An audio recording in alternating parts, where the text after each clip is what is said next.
नमस्कार, good morning. आपको लग रहा होगा कि मैं यहाँ पे एक्सरसाइज कर रहा हूँ। हाँ, थोड़ा सा एक्सरसाइज, थोड़ा सा stretching is good for the body.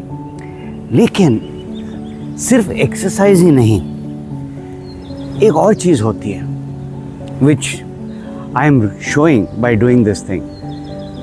किसी भी चीज़ को लटकना जहाँ पे आपके पैर ज़मीन पे नहीं लगते हैं, बस हवा में लटक रहे हो, सवाल ये उठता है कि कब तक आप ऐसे पकड़ सकते हो।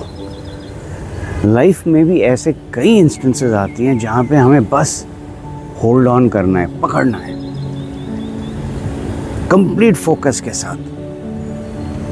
कॉर्पोरेट वर्ल्ड में एक कहावत है, जब भी बॉस आपके पीछे पड़ जाता है, आप निराश हो जाते हो, आपका काम को वैल्यू नहीं दिया जाता है और आपका मन में आता है यार क्या कर रहा हूँ मैं यहाँ पे, मुझे निकलना चाहिए यहाँ से, बकवास जगह है। टेम्पटेशन बहुत होती है कि रेजिग्नेशन दो और निकलो यहाँ से, लेकिन ये एक इम्पल्स होती है। मैं भी इसका शिकार हो चुका हूँ। सवाल ये उठता है कि क्या ये सही है? क्या आप थोड़ी और देर रुक सकते हो, जिसको हम बोलते हैं हैंग इन देयर। सब्र करो, बस पकड़ के रखो, डट के रहो। ये बहुत इम्पोर्टेंट चीज़ होती है और मैं अपने एक्सपीरियंस से बोलता हूँ, अपने अनुभव से बोलता हूँ। ज़िंदगी में ऐसे कई चीज़ें, ऐसे कई सिचुएशंस आती हैं, घर पे हो, ऑफिस में हो, बाहर सोसाइटी में हो, वेयर लाइफ आपको पुश करती है, बहुत पुश करती है। अगर आपके अंदर वो हिम्मत नहीं है, आपके अंदर वो पेशेंस नहीं है, तो आपको ये पुश करते ही जाएगी और आप ठहर नहीं पाओगे। कई बार लाइफ हमें ऐसे ही टेस्ट करती है, खास करके काम पे। लोग अच्छे नहीं हैं, कस्टमर्स अच्छे नहीं हैं, बॉस अच्छा नहीं है। कभी कभी बॉस अच्छा है लेकिन कोलीग्स अच्छे नहीं हैं, कभी कभी कोलीग्स अच्छे हैं लेकिन बॉस अच्छे नहीं हैं, कभी बॉस के बॉस अच्छे नहीं हैं। ऐसे कई परम्यूटेशंस और कॉम्बिनेशंस होती हैं जिससे हमें सोचने पे मजबूर करते हैं कि मैं कर क्या रहा हूँ, कर रहा हूँ, कर रही हूँ। It goes for both. लेकिन अगर आपके अंदर ये डेवलप किया जाता है कि इस सिचुएशन में क्या करना चाहिए,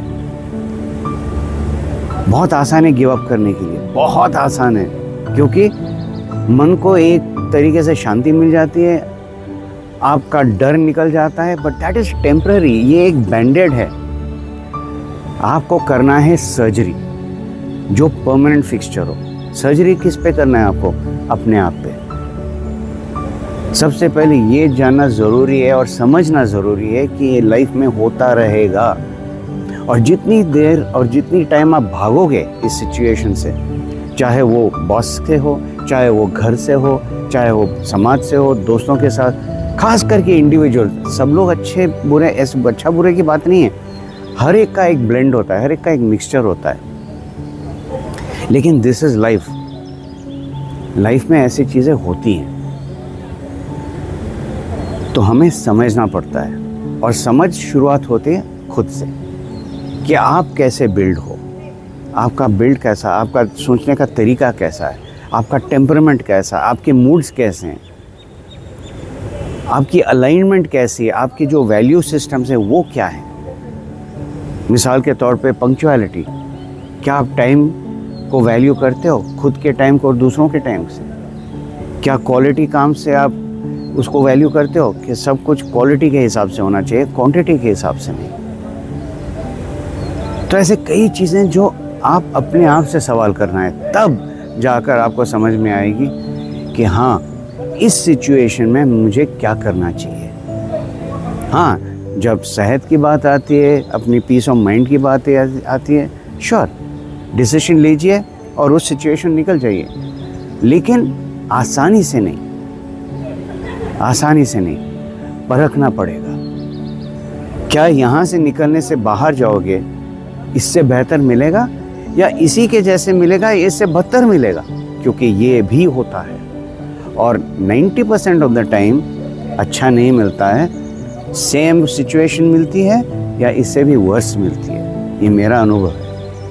आपके साथ क्या होता है ये सिर्फ आप ही जान सकते हो और आप ये सवाल कर सकते हो कि अगर मैं ऐसे डिसीजन लूँ, थोड़ी हिम्मत दिखाकर अगर मैं डट जाऊँ, यहाँ पे सीखूँ अपने आप को कैसे इम्प्रूव करूँ, बाहर की दुनिया को कट आउट कर दो।